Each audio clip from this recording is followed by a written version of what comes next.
अस्सलाम वालेकुम and welcome to my YouTube channel. मेरा नाम सारा है और शुरू करते हैं एक और नया व्लॉग।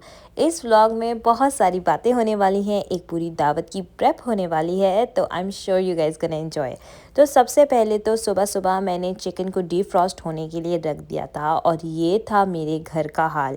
कैन यू इमेजिन, रात में मेहमानों ने आना है और मेरे घर की ये सिचुएशन हुई हुई थी। लेकिन इसके पीछे भी एक बहुत बड़ा रीज़न था। तो इससे एक रात पहले हमारे घर बिजली चली गई थी 5-6 घंटे के लिए। जब मैं बच्चों को डे केयर से वापस लेके आई थी, उनको थोड़ा सा सेटल वारा करने के बाद 5 बजे के करीब बिजली चली गई थी और फिर वो आई है रात 10:30 के करीब तकरीबन। Can you imagine, Montreal Canada जैसी जगह पे 4-4 घंटे के लिए भी बिजली जाती है। एक दफ़ा तो हद ही हो गई थी, 2 साल पहले 3 दिन के लिए हमारे घर बिजली नहीं थी, इसलिए क्योंकि स्नो स्टॉर्म आया हुआ था और इस रात भी स्नो स्टॉर्म ही आया था और उसी टाइम पे पूरी बिजली चली गई थी। हमारा पूरा मॉन्ट्रियल बिजली के बगैर था 3-4 घंटे के लिए।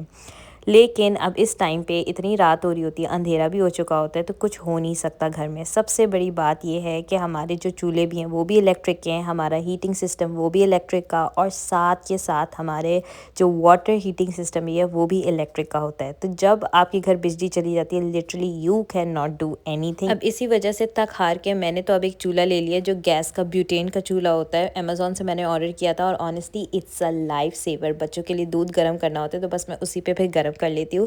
और अगर थोड़ा सा इवन हमने अभी रमज़ानों में जब बिजली एक दफ़ा चली गई थी सहरी के टाइम पे, तो फिर हमने सहरी भी उसी चूल्हे से गर्म करके खाई थी। तो इसलिए अगर आप भी मॉन्ट्रियल में रहते हैं तो ज़रूर ये ब्यूटेन वाला चूल्हा ले लें, और टॉर्चेस और बाकी से प्रोपेन गैस तो भरवा के हमेशा रखा करें फायर प्लेस के लिए। अच्छा, यहाँ पे अब ये थी नेक्स्ट मॉर्निंग। उस दिन के बाद फिर बच्चे भी ऑब्वियसली जल्दी उठ गए थे क्योंकि वो रात को जल्दी सो गए थे, तो इसलिए फिर सुबह में वो लोग 6 बजे के उठे हुए थे और उन्होंने अच्छा खासा यहाँ पे मैस मचाया हुआ था।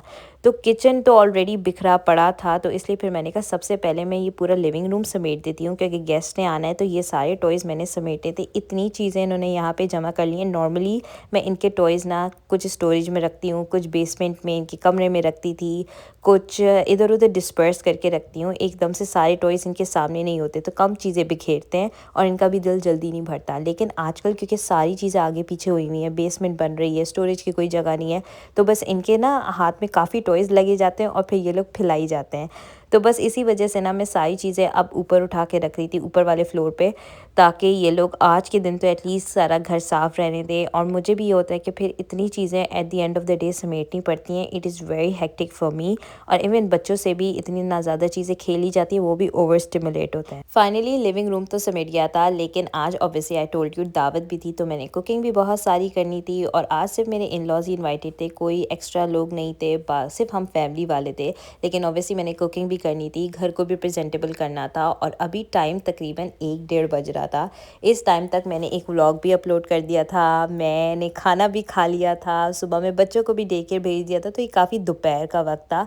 मुझे अभी थोड़ा सा स्ट्रेस हो रहा था क्योंकि इतनी चीज़ें बिखरी हुई थी और मैंने कहा अभी मैंने कुकिंग भी सारी करनी है। कुकिंग मैंने आज चाइनीज़ बनाना था, मैंने बनाने थे मंचूरियन, फ्राइड राइस और साथ ही सूप। तो इसलिए that was also a lot of work in itself. और फिर बच्चों को भी 3:30-4 बजे मुझे डे केयर से पिक करना होता है। फिर मेहमानों का भी टाइम इस दफ़ा 5:30 था, लाइक हमने जल्दी करना था क्योंकि अगले दिन सबके बच्चों के स्कूल होते हैं, डे केयर होते हैं, तो इसलिए उन्होंने भी जल्दी सोना होता है। तो हमने डिसाइड किया था कि लेट्स मीट अप एट 5:30 ताकि हमारे पास अच्छा खासा टाइम हो 3-4 घंटे का बैठ के सेलिब्रेट करने का। मेरी नंद की बर्थडे थी, तो इसलिए फिर हमने छोटी सी सेलिब्रेशन करनी थी before she leaves for Pakistan. So basically ये सारा मैंने लिविंग रूम समेट के फिर मैंने डाइनिंग टेबल समेट लिया था। जब बिजली गई हुई थी तो लिटरली कुछ समझ ही नहीं आ रहा था क्योंकि डे केयर से आके ये तकरीबन 1 घंटा टीवी देखते हैं और उसके बाद फिर मैं इनको ये थोड़ी सी एक्टिविटी बुक वाला कराती हूँ और फिर खाना वारा खिला के फिर हमारा बेड टाइम रूटीन स्टार्ट हो जाता है। लेकिन ऑब्वियसली बिजली जाने की वजह से सारे रूटीन हिले हुए थे, तो फिर मैंने कहा ज़रा तुम लोग अभी एक्टिविटी कर लो, फिर I will take you guys upstairs and we can start our bed time routine. क्योंकि अंधेरा तो बिल्कुल था, तो उनको भी नींद जल्दी आ गई थी। फाइनली मैं आ चुकी थी किचन पे जहाँ में मेरा सबसे ज़्यादा काम था। सबसे पहले तो मैंने ये बिरयानी के लेफ्ट ओवर राइस उठा के रखे। मैंने दोपहर में बिरयानी ही खाई थी, तो बस ये थोड़े बहुत राइस बच गए थे, तो मैंने उठा के रख दिए थे फ्रिज में। और अब यहाँ पे बाकी सारी चीज़ें मैं पैकअप कर रही थी जो एक रात पहले ये बिजली की वजह से बिखरी हुई थी। ये कैंडल्स का मैंने एक ज़िप-लॉक बनाया हुआ है, सारी कैंडल्स उठा के मैं वापस इसी में रख देती हूँ ताकि जब जलानी हो तो फिर मिल जाए। टॉर्चेस भी फिर साथ ही इसके पड़ी होती हैं। अच्छा, ये है वो ब्यूटेन का चूल्हा जिसकी मैं बहुत तारीफ़ करी थी। ये भी मैंने साफ़ करके पैक कर दिया था इसके इस बॉक्स में। ये बड़े प्यारे बॉक्स में आता है और इसके अंदर कैंस डलते हैं ब्यूटेन गैस के, जो कि यहाँ होम डिपो, रेनो डिपो कहीं से भी मिल जाते हैं और साथ ही इवन अमेज़ॉन से भी। और यही बस आप यूज़ करते रहो और फिर जो कैन ख़त्म हो जाए उसको डिस्पोज़ कर दो और फिर दूसरा कैन लगा लो। It is very convenient. और इसको मैं फॉर्मल लिविंग रूम में छुपा के रखती हूँ ताकि जब भी ज़रूरत हो मुझे काम आ जाए, और गैराज में इधर उधर ढूंढने से तो अच्छा है कि सामने ही पड़ा हो। अभी यहाँ पे मैंने करी थी स्पीड अप वीडियो क्योंकि बहुत सारे बर्तन थे और मैंने अभी गिना, मुझे 40 मिनट्स लग गए थे ये पूरा किचन सिंक ही समेटने में। तो मैंने कहा अब 40 मिनट का व्लॉग तो मैं कर नहीं सकती, तो इसलिए मैंने डिसाइड किया कि स्पीड अप करते हैं वीडियो और जल्दी से ये सिंक करते हैं साफ़। तो ये सारे वही बर्तन थे। ऑब्वियसली रात को भी मैं क्लीन अप नहीं कर पाई थी, तो ये कल दोपहर से जमा हुए हुए अभी दोपहर तक के बर्तन थे, तो ऑब्वियसली इतने ज़्यादा हो गए थे।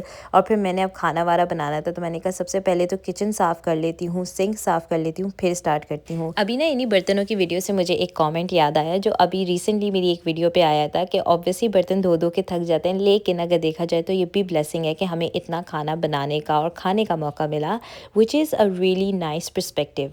और इसी तरीके से ऑब्वियसली हम भी इंसान हैं, घर के काम करते करते थक जाते हैं, सफाइयाँ करते करते थक जाते हैं, स्पेशली अगर आपके छोटे बच्चे, तो ऑब्वियसली आपको पता है कि घर काफ़ी गंदा होता है। लेकिन अगर उसको इस तरह से देखा जाए कि इट इज़ अ ब्लेसिंग के माशाल्लाह वो खेलते हैं कूदते हैं तभी घर गंदा होता है, तो इसलिए it's a blessing as well और इसका भी शुक्र करना चाहिए। फाइनली सारे बर्तन धुल चुके थे, काउंटर्स क्लीन हो चुके थे और अब मैं आ गई थी फाइनली चिकन धोने के लिए। और अभी बहुत देर हो चुकी थी, अभी 2 बज रहे थे और अब मैं कहीं जाके सूप बनाना शुरू करी थी। बेयर इन माइंड मैंने 2 और डिशेस बनानी थी, बर्तन रखने थे, सर्विंग करनी थी, तैयार होना था और ये सब कुछ मैंने 4 बजे से पहले करना था। तो I was panicking a little bit, पर फिर भी मैंने कहा कोई बात नहीं, घर वाली बात है, हो ही जाएगा सब कुछ और इंशाल्लाह बस शुरू करते हैं। तो फिर मैंने बस चिकन वाला धो ली थी सबसे पहले तो सूप के लिए, और अभी वो चिकन ब्रेस्ट पहले पड़े हुए थे तो वो मैंने नहीं अभी कट किए थे। मैंने कहा सूप स्टार्ट करती हूँ बनाना and then I focus on something else. अच्छा, जैसे कि आप लोगों को पता है कि हमारे घर में आजकल काम हो रहा है, तो वर्कर्स आए हुए, तो मैं उनको दोपहर में चाय बना के देती हूँ। तो बस अभी उन्हीं के लिए मैं चाय भी बना दी थी, साथ ही साथ मैंने सूप की तैयारी भी स्टार्ट करी थी। अब सूप में यही फ़र्क है, मैंने 1 टेबल स्पून ऑयल डाला है, उसमें थोड़ा सा जिंजर गार्लिक पेस्ट डालना है, लाइक आधा टीस्पून, ठीक है। और फिर उसमें आपने चिकन को भूनना है, भूनना ज़्यादा नहीं है, बस इतना कि उसका थोड़ा सा कलर चेंज हो जाए, बिल्कुल वो पक भी ना जाए, ठीक है, थोड़ा सा भूनना है एंड दैट्स इट। अच्छा, वहीं बराबर में मेरी चाय बन रही थी, साथ ही मैं इसको आराम से भूनी जा रही थी और मुझे ऑनेस्टली मैं अभी डर भी रही थी क्योंकि दावत थी और आज ही मैंने सारे एक्सपेरिमेंट भी करने थे। अच्छा, ये देखिए अभी पूरी वाइट नहीं हुई थी, इसी टाइम पे मैंने इसके अंदर ऐड कर दिया था पानी इसकी यखनी बनाने के लिए। अच्छा, यखनी बनाने के लिए, और अब इसके बाद सारे स्टेप्स वही सिंपल हैं जो मैंने आपसे 2 वीडियोस पहले इस सूप की रेसिपी शेयर करी थी। इट्स एग्जैक्टली द सेम, बस इस सूप में मैंने सिर्फ कॉर्न डाले थे, उसमें मैंने मिक्स वेजिटेबल्स डाली थी फ्रोज़न। साथ ही मेरी चाय पक के तैयार हो गई थी। अच्छा, नॉर्मली मैं चाय में ना इलायची और वो दालचीनी वगैरह भी डालती हूँ, लेकिन इस दिन मुझे ना इतनी पैनिक हुई हुई थी कि मैं डालना ही भूल गई थी। फिर मैंने एंड में थोड़ी सी डाली थी, शायद ही उसका कोई टेस्ट आया हो, तो बस उनको कप्स में डाल लिया था उनके लिए और फिर मैं ले गई थी बेसमेंट में। अच्छा, यहाँ पे एक और बात, इस वीडियो में आपको कोई प्रॉपर रेसिपी नहीं दिखेगी क्योंकि इस दिन काम बहुत था और मैंने कहा मैं आपके साथ रूटीन शेयर करती हूँ क्योंकि मंचूरियन की रेसिपी में मैंने पहले आप लोग के साथ शेयर करी हुई है और साथ ही सूप की भी रेसिपी। तो I don't want repetition in the vlogs, like वही रेसिपीज़ दिखी जाएँ। अगर हाँ मैं कुछ नया ट्राई करूँगी तो मैं ज़रूर आपके साथ वर्ड टू वर्ड उसकी रेसिपी शेयर करूँगी। जब तक सूप की यखनी पक रही थी तब तक फिर मैं आ गई थी फ्राइड राइस की और मंचूरियन की तैयारी करने। फ्राइड राइस के लिए सबसे पहले तो मैंने चावल सोक करके रख दिए थे और सबसे पहला स्टेप मैंने आज यही किया था कि मैं चावल उबालूं ताकि वो फ्राइड राइस में जब मैं बनाने लगूं तो सही तरीके से ठंडे हुए हों और टूटे ना। अच्छा, यहाँ पे अब मैं आ गई थी मंचूरियन की तैयारी करने के लिए। सबसे पहले तो मैंने चिकन कट कर ली थी छोटे छोटे पीसेस में और बाकी रेसिपी तो आपको पता ही होगी, अगर नहीं पता तो सबसे एंड ऑफ दिस व्लॉग में आपको दोनों रेसिपीज पिन हो जाएंगी, चिकन मंचूरियन की भी और सूप की भी। अच्छा, मज़े की बात है कि ये चाइनीज़ मंचूरियन और फ्राइड राइस जो मैं बनाती हूँ वो मेरे इन लॉज़ को बहुत पसंद है। माशाल्लाह, वैसे बहुत सारी डिशेस उनको अच्छी लगती है मेरे हाथ की बनाई हुई, लेकिन ये भी एक उनकी मोस्ट फेवरेट है। जब मैं इस दावत का मेन्यू डिसाइड कर रही थी तो मैंने मेरी नन से पूछा था जिसकी बर्थडे हम सेलिब्रेट कर रहे थे कि what would you like to eat, तो उसने कहा था चाइनीज़ बना लो, I really like what you make. So इसलिए फिर मैंने डिसाइड किया था कि चलो मंचूरियन और फ्राइड राइस बना लेते हैं। मैं चाउमीन भी बनाती हूँ नॉर्मली इसके साथ, लेकिन फिर यही डिसाइड हुआ था कि सूप बना लेते हैं because is really cold these days, तो इसलिए फिर सूप की ऑप्शन थी और चाउमीन फिर बनाना ऑब्वियसली इतने सारे लोग भी नहीं थे और फिर मेरे लिए फ़ीज़िबल भी नहीं था इतना सब कुछ कुक करना एक साथ ही। तो इसलिए फिर मैंने डिसाइड किया कि अब मैं चाउमीन की रेसिपी भी आप लोग के साथ शेयर करूँगी एक लंबे से व्लॉग में।